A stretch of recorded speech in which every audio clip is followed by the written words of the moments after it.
Why should somebody do business with you rather than someone else? The toughest, most evaded question we face every single day. Why should a customer buy from you rather than someone else? I want you to think about the question. Think about it seriously. How many thought about the word service? Please put up your hands. How many thought about the word quality? Please put up your hands. How many thought about the word value? Please put up your hands. Sorry. Quality, service, and value are givens. If you don't have service today, if you don't have quality today, and if you are not driven by your customers today, I guarantee you tomorrow is going to be very difficult for you. In the hour we have, I'm going to share with you why things happen. I'm going to ask you some tough questions, unkind questions, thought-provoking questions. I'm going to make you feel uncomfortable. It's my job. It's my job to get you to look at where your business is going, where your utility is going, where your industry is going. And the more we ask questions, the more we find those answers. Questions like, if your organization disappeared from the face of the earth overnight by chance, tomorrow morning, would your customers miss you? What's the lifetime value of a customer? Would you buy from you?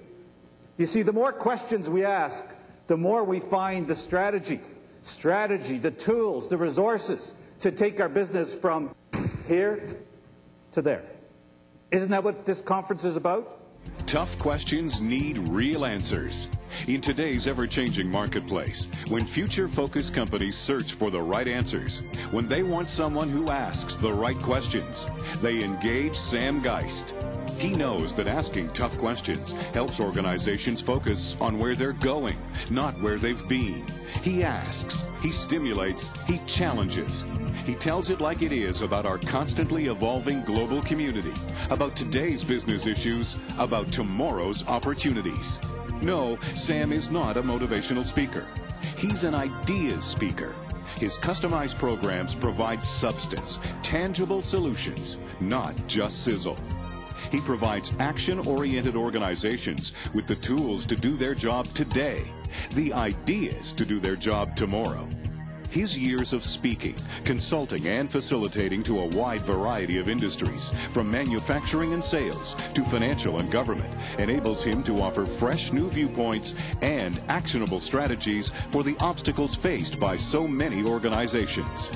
His interactive workshops extend the parameters of a keynote address into a dynamic half-day program. Through Sam's experience facilitation, participants are actively involved in lively discussion, discovering solutions that are particularly appropriate to their own situation. By program's end, participants have the wherewithal to go back to work and do it. You see change right in front of you. You see change slipping through your fingers, but you don't do anything about it. And what is it giving you? It's giving you a headache. So what do? You take an aspirin. An hour later, your headache's still there, and your change is still a problem. What they should have done is taken a bigger pill. But you see, the problem isn't the pill. The problem with change is the swallow.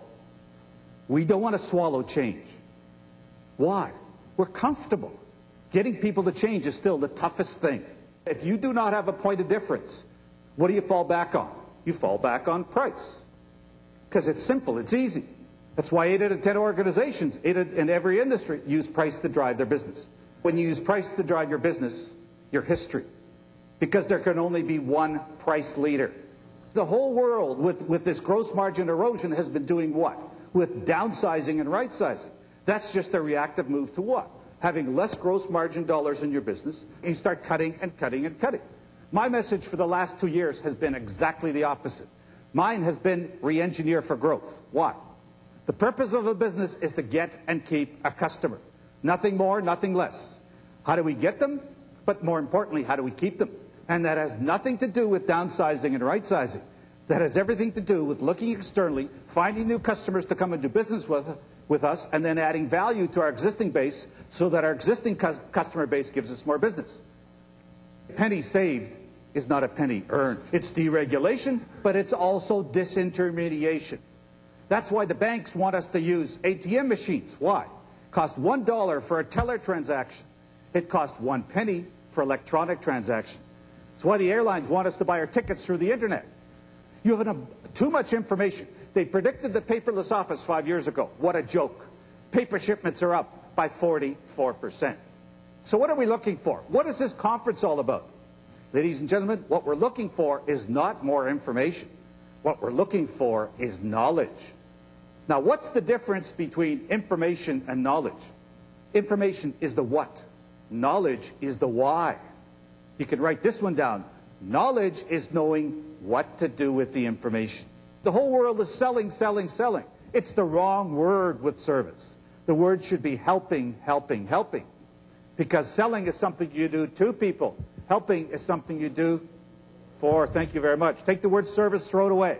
Change it to the word, become a solution-driven utility. Walk into the Container Store, you see problems you didn't even realize you had. With solutions. Leaders have the guts to ask the right questions. Questions like, who are we? What do we stand for? What do we represent? Do we know what's going on in the marketplace? What are the opportunities and the threats? Where will we be in 5 years?